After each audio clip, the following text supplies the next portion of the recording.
She yelled, "OMG, it's just a kiss. Why are you so insecure?" After I saw the video, I said, "Just a kiss?" What she found in her locker at work the next day. Shut her up. I, 30 male, am still processing the last 2 weeks. My girlfriend Rebecca, 28, and I had been together for 3 years, lived together for 1. I thought we were solid. Rebecca works as a nurse at a medical center. 12-hour shifts, 3 or 4 days a week. Always told me how exhausting it was, how she barely had energy for anything after work. I believed her. I'd meal prep for her, handle most of the housework on her work days. Thought I was being a supportive partner. 2 Saturdays ago, she said she was picking up an extra shift. Hospital was short-staffed. They were offering time and a half. Made sense. She'd done it before. "I'll probably be home around 8, she said, kissing me goodbye at 6 a.m. "Love you. I'll have dinner ready. You're the best." Around 2 p.m., I get a text from my cousin Jerome. He was at this outdoor food festival downtown with his girlfriend. Sends me a video of some band playing, asking if I knew them. But in the background of the video, maybe 20 feet behind him, I see Rebecca. Clear as day. In regular clothes, not scrubs. Laughing with some guy I don't recognize. Then, right there in the video, she goes up on her tiptoes and kisses him. Not a peck. A full kiss. Arms around his neck. His hands on her waist. My stomach dropped. I texted Jerome, "Don't move. Keep recording." He was confused but did it. Sent me 3 more videos over the next 10 minutes. Rebecca and this guy sharing food, holding hands, him wiping something off her face. Another kiss. I didn't text her, didn't call, just waited. She came home at 7:45 p.m. in scrubs, looking tired. "Rough shift?" I asked. "Brutal. 2 codes, 1 difficult patient family. I'm dead." "Must be exhausting. Here, I made that pasta you like." She smiled, kissed my cheek. "What would I do without you?" We ate dinner. She told me stories about her shift. I nodded along. After dinner, she went to shower. I sent her a single text, "Check your phone after your shower." When she came out, I was sitting on the couch with my laptop open. "What's this about?" she asked, looking at her phone. I'd sent her Jerome's first video. Her face went white, then red, then defensive. "You had someone spy on me?" "Jerome was at the festival. You were supposed to be at work." I left early, wanted to grab some food." "In your regular clothes when you left in scrubs?" "I changed." "Rebecca, who is he?" She crossed her arms. "A friend from work, Lucas. We grabbed food. Big deal." "You kissed him?" "OMG, it's just a kiss. Why are you so insecure? Just a kiss." "Yes, it didn't mean anything. We were caught up in the moment with the music and, God, you're so dramatic. It was nothing." "You lied about working." "Because I knew you'd overreact, like you are right now. It's just a kiss between friends." "Friends don't kiss like that." "How would you know? You barely have any friends. You're so clingy and needy. No wonder I needed space to breathe." That stung, but I stayed calm. "So you're saying kissing other people is okay in our relationship? When it doesn't mean anything? When it's innocent?" "Yeah. Grow up. Not everything is about sex and cheating." "Okay. Pack a bag and stay somewhere else tonight. We'll talk tomorrow when you're ready to be honest." She laughed, actually laughed. "I'm not going anywhere. You can leave if you're so bothered by a little kiss. It's my apartment. My name on the lease. I've lived here a year. You can't just kick me out." "You're right, but I can ask you to leave for the night so we can cool off, or we can break up right now." She grabbed a bag, threw some stuff in it. "You're pathetic. It was just a kiss. You're throwing away 3 years over nothing." "No, I'm trying to save 3 years by talking tomorrow when you're ready to tell the truth." She slammed the door. That night, I did some digging. Update 1. Rebecca stayed with her best friend Celia that Saturday night. Sunday morning, she came back around 10 a.m., ready for war. "I've thought about it," she announced, walking in without knocking. "And I've decided to forgive you for embarrassing me." "Forgive me?" "For overreacting, for making me leave my own home, for being controlling." "Rebecca, you lied about work and kissed another man." "It was just a kiss. Lucas and I are friends. Sometimes friends kiss. It's European." "Lucas is European?" "No, but the concept is, you're so American about everything, so possessive. So you're saying this has happened before?" "What? No, just that one time." "But if it's so innocent and European, why wouldn't it have happened before?" She stumbled over that logic. "Look, can we just move past this?" I said it meant nothing. "Show me your phone." "Excuse me?" If it meant nothing, if Lucas is just a friend, show me your messages with him. That's an invasion of privacy. So is lying about where you are and kissing other people. I don't have to prove anything to you. Then we're done.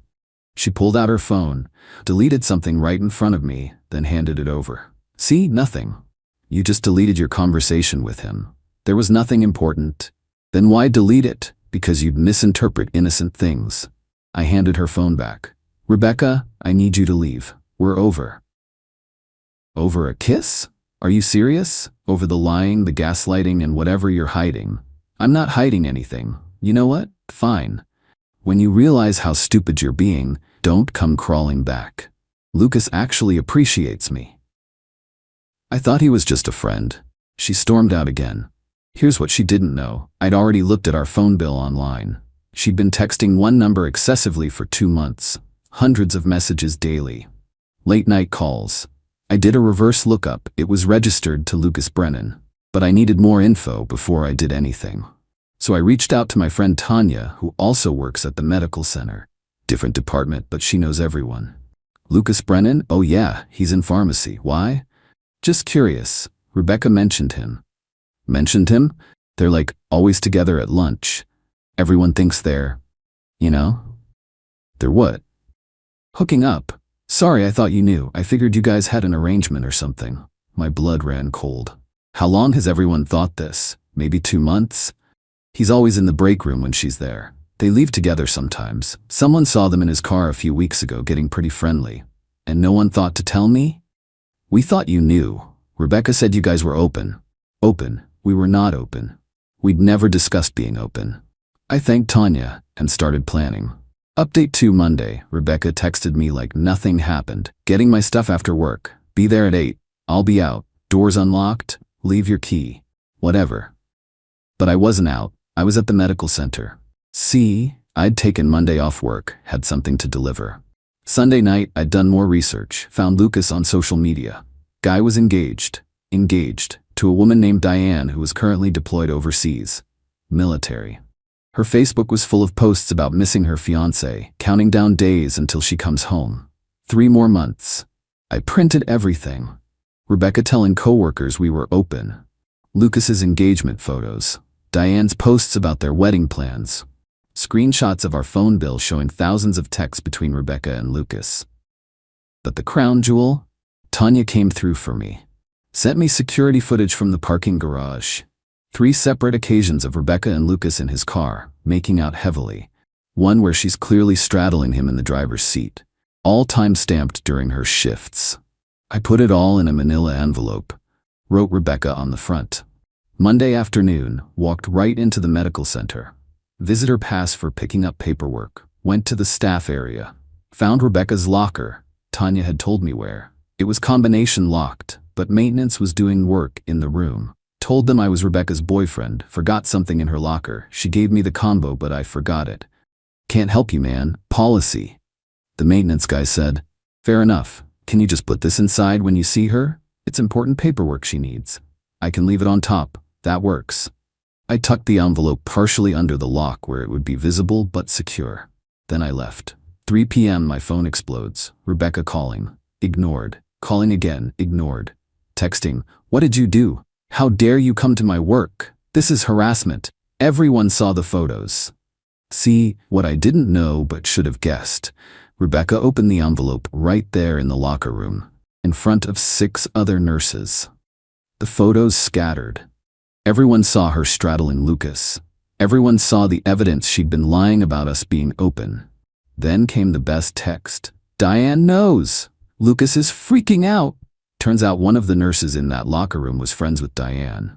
Immediately took photos of what fell out of the envelope and sent them to her.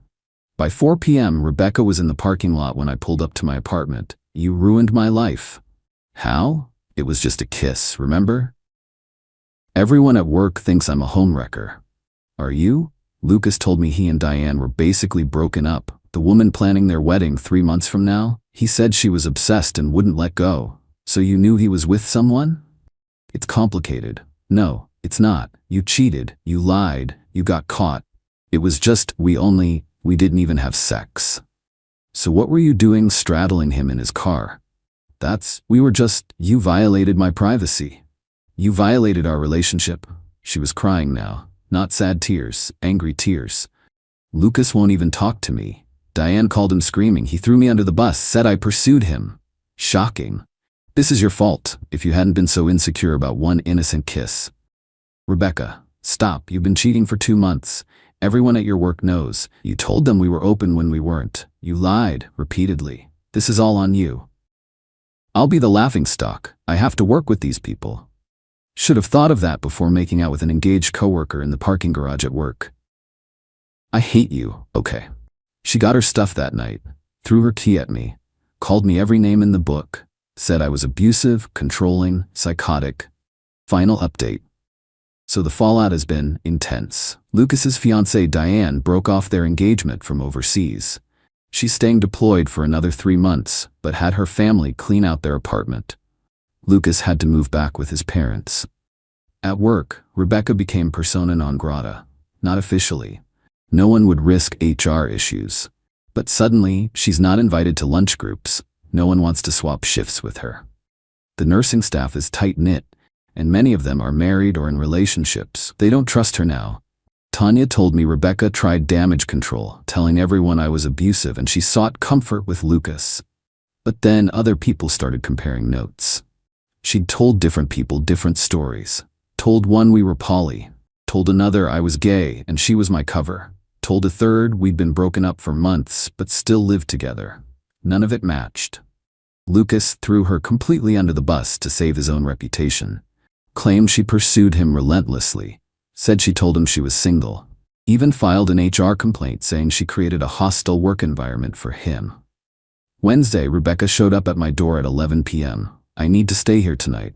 No. Celia kicked me out. She says I'm toxic. Okay, I have nowhere to go. That's not my problem. We were together 3 years. Were. Past tense. You destroyed my life over a kiss. Rebecca, for the last time, it wasn't just a kiss. You had an emotional and physical affair for 2 months. You lied to me, to your coworkers, to everyone. You got caught. The consequences are yours. I could have kept it secret. We could have worked through it. But you didn't want to work through it. You wanted to gaslight me into thinking I was insecure for having boundaries. I loved you. No, you loved having a meal prep chef and maid while you fooled around with Lucas. She sat on my doorstep and cried for an hour, real tears this time. I didn't open the door again.